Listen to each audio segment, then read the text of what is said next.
Indiana law controls how the division of property within a marriage is divided.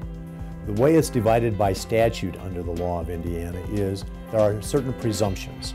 The first presumption is that the assets will be divided equally, and that means equally between the spouse. Indiana law does not favor one gender over the other gender. The same way with debt proration. The presumption is it's a 50-50 proration between the spouses. Now, once you make that generalization, that it's a general division of 50-50, then you can start doing things to rebut that presumption. And what I mean by that, you can counter that presumption to the court.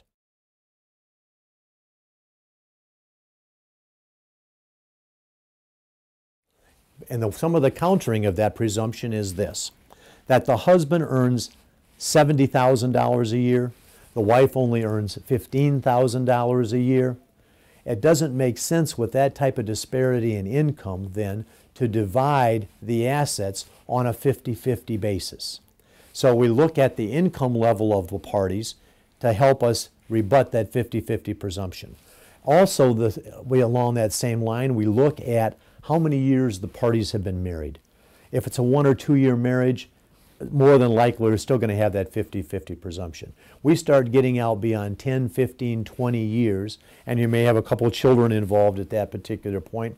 Then we look at that presumption just doesn't make sense, because the man that's making the $70,000 versus the woman that's making the 10 or 15, he's going to be able to continue to earn that type of money.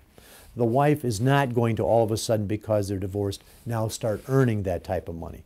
So the court will, in equity then, adjust away from that 50-50, maybe giving the wife 55, 60, even up to 65% of the equity in the marriage, and in turn then giving the husband the majority of the debt in that particular marriage.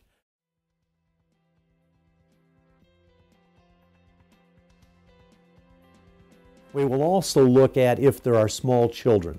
If there are small children involved and the wife is going to have to take care of the children, then the court also looks at that as maybe there's a reason for breaking the presumption that more of the assets should go to the wife than to the husband.